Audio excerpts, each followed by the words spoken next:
Hello everyone, welcome to Study and Grow YouTube platform. In this video, we will discuss chapter 2 of class 6 history. The chapter is on the trial of the people, and this is second part. We already discussed first part on the trial of the people. First part में हमने बात की थी कि why people move from one place to other, एक जगह से दूसरे जगह पे लोग क्यों जाते थे and what were the reasons behind their movement, उसकी भी हमने बात की थी. And after that we have discussed about the tools that they used. तो वो सब हमने बात कर रही थी. अब इस लेक्चर में हम क्या बात करेंगे, इसमें हम बात करेंगे स्टोन एज की. What is stone age?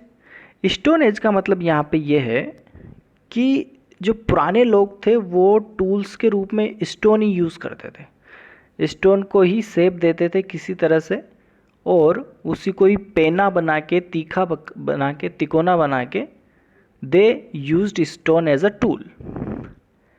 तो स्टोन टूल्स में भी डेवलपमेंट होते गए. पहले स्टोन टूल्स बड़े होते थे क्योंकि उनको नॉलेज कम था. फिर धीरे धीरे स्टोन टूल्स में वैरायटी आने लगी. तो इसी वैरायटी से हम इसको बोलते हैं कि इसका टाइम पीरियड क्या रहा होगा.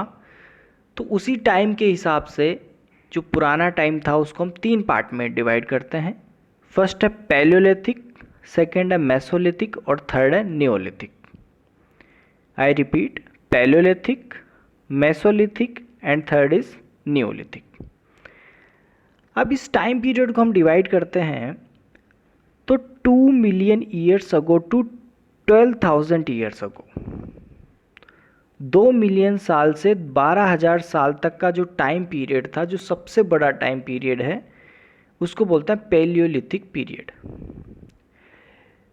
लिथिक का क्या मतलब होता है? लिथिक का मतलब होता है स्टोन और पेलियो का मतलब होता है ओल्ड. तो इसको बोलते हैं ओल्ड स्टोन एज, पुराना स्टोन वाला टाइम. अब इस टाइम पे जो स्टोन्स टूल होते थे, स्टोन टूल जब होते थे ओल्ड स्टोन एज में, वो लार्ज होते थे. लार्ज, उस टाइम बड़े स्टोन टूल्स बना दिए जाते थे क्योंकि उस टाइम इतनी वेराइटी आई नहीं थी. तो जो जनरली जो स्टोन टूल्स होते थे वो लार्ज होते थे. तो पैलियोलिथिक पीरियड का टाइम हमको ध्यान रखना है 2 million years ago to 12,000 years ago. And it divided into 3 part. इसको भी 3 पार्ट में डिवाइड किया गया, lower, middle and upper palaeolithic. Lower palaeolithic, middle palaeolithic and upper palaeolithic age. और ह्यूमन हिस्ट्री का सबसे ज़्यादा टाइम है ये वाला. ये जो पीरियड है पैलियोलिथिक पीरियड 2 मिलियन से 12,000 ईयर्स अगो का, इसमें लगभग ह्यूमन हिस्ट्री का 99% कवर है. जो ह्यूमन ने डेवलपमेंट किया अपनी लाइफ में, अपनी जो वैरायटी लाया, वो कुछ चीज़ें उसने सीखी, टूल्स बनाए, शिकार करना सीखा, हंटिंग सीखी, रहना सीखा, पहनना सीखा, वो सब इसी एज में, इसी में आता है. तो लगभग 99% of human history is covered under Palaeolithic period. But उस टाइम सोर्सेज नहीं थे, कोई रिटर्न सोर्सेज हमको नहीं मिले इतने ज़्यादा कि हम उस हिस्ट्री को डिफाइन कर सकें. उसके बाद दूसरा जो टाइम है वो है मेसोलिथिक. अब ये 2000 ईयर्स अगो से आगे का जो टाइम है, 12,000 ईयर्स अगो से 10,000 ईयर्स अगो, 10,000 ईयर्स अगो का जो लगभग 2000 ईयर का जो टाइम है, इसको बोलता है मेसोलिथिक पीरियड. जबकि इसका अलग से नाम क्या कह सकते हैं? Middle stone as. ये तो थी ओल्ड स्टोन एज, ये है मिडल स्टोन एज. अब इस टाइम पे जो टूल्स होते हैं मेसोलिथिक एज में, वो जनरली थोड़े छोटे होते हैं, तो इसलिए उनको बोलते हैं माइक्रोलिथ. माइक्रो यानी स्मॉल और लिथ यानी स्टोन. तो छोटे छोटे स्टोन टूल्स थे, उनका डेवलपमेंट मेसोलिथिक टाइम पीरियड में हो गया था.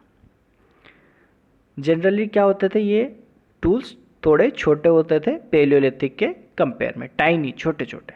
जिस तरह से यहाँ पे पिक्चर में देख सकते हैं, इस तरह के टाइनी टूल्स होते थे। नेक्स्ट जो स्टोन एज है वो नियोलिथिक। नियो का मीन्स होता है न्यू और लिथिक का मतलब स्टोन। तो न्यू स्टोन एज जो है उसको नियोलिथिक, और ये 10,000 ईयर्स अगो के आसपास का समय है। इससे आगे के समय को नियोलिथिक कहते हैं और ये है न्यू स्टोन एज। तो स्टोन एज को हमने 3 तरह से क्लासिफाई किया। Old stone age that is palaeolithic, second है middle stone age that is mesolithic, and third is new stone age that is neolithic. And what is the time period? 2 million years ago to 12,000 years ago, that is Paleolithic time period. 12,000 years ago to 10,000 years ago, that is Mesolithic, and after 10,000 years ago, that is Neolithic. And what are the varieties? Varieties is generally a development in stone tools. In earlier there were larger stone tools. Paleolithic age में stone tools large हुआ करते थे, and after that they become tiny. And what are the tiny tools are called? That is tiny tools को microlith कहते हैं. Microlith is what? Tiny tools, small tools.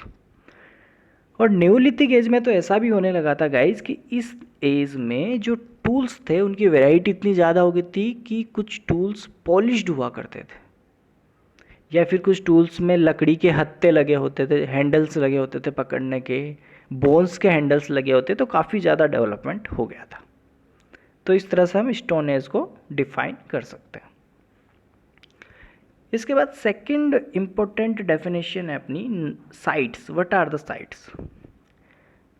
Sites means places where remains of things were found. ऐसी जगह जहाँ पे जो पुरानी वस्तुएं थी उनके रिमेन्स, उनके अवशेष पाए जाते हैं, उनको साइट्स बोलते हैं। और ये थिंग्स क्या क्या हो सकती थी? This things can be tools हो सकते हैं, आर्ट्स हो सकती है, बिल्डिंग का कोई वेस्टेज हो सकता है, पॉट्स हो सकते हैं, बोन्स हो सकती है, राख हो सकती है, ऐश। तो इस टाइप से इस जगह को क्या बोलते हैं? साइट्स बोलते हैं। ऐसी जगह जहाँ पे जो पुरानी वस्तुएं थी अर्लियर टाइम्स की वो मिलती है, उन जगहों को साइट्स बोला जाता है। और वो वस्तुएं पुराने लोगों से रिलेटेड होगी, या तो टूल्स होंगे, आर्ट्स होगी, बिल्डिंग्स होगी, पोर्ट्स होंगे, इनमें से कुछ भी हो सकती है। तो ये है साइट्स। जिस तरह से यहाँ पे साइट्स की हमने बात की, तो यहाँ पे देखो कि लोग जो पुराने टाइम के लोग हैं वो स्टोन टूल्स बना रहे हैं, एक साइड में एक जगह पे आग जला रहे हैं। तो ये क्या है कि लोग बाग धीरे धीरे एक जगह पे रहने लगे थे। They started living their settled life. Settled life रहने लगे थे मीन्स एक जगह पे रहने लगे थे, और उसी जगह को बोलते हैं हैबिटेशन साइट। जब भी लोग एक साथ रहने लगे, ग्रुप में रहने लगे, उसको हम बोलते हैं हैबिटेशन साइट। तो ऐसी बहुत सारी जगह है, जैसे भीमबेटका है, भीमबेटका केव जो मध्य प्रदेश में एमपी में है। यह है एक हैबिटेशन साइट का एग्जांपल है, क्योंकि यहाँ पे जो केव है भीमबेटका केव, यहाँ पे बहुत सारे ऐसे रिमेन्स मिले हैं, ऐसी पेंटिंग्स मिली है, रॉक शेल्टर मिले हैं।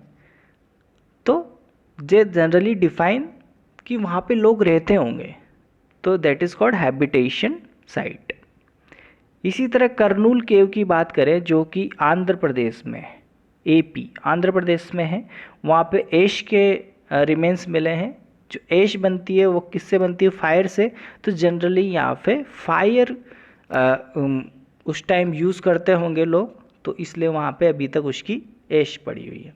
अच्छा, एक और बात कि यहाँ पे ये जो चीज़ें पड़ी रहती है, जैसे बोन्स हो गया, स्टोन्स हो गए, तो how can we find that they are related to those people?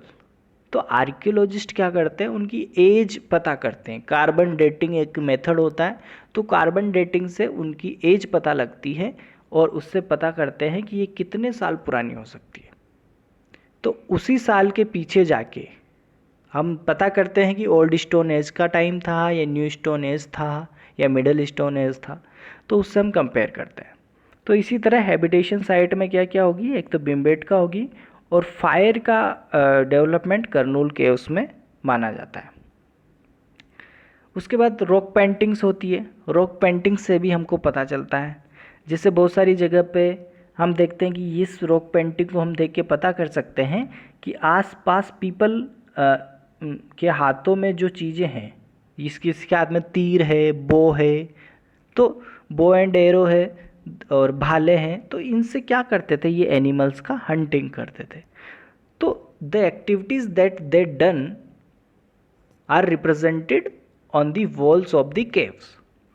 Similarly second picture में ये बुल से जो भाग रहे हैं एक दूसरे से दूर, तो ये भी क्या है, उस टाइम के लोग उस टाइम की एक्टिविटीज़ को रिप्रेजेंट करती है।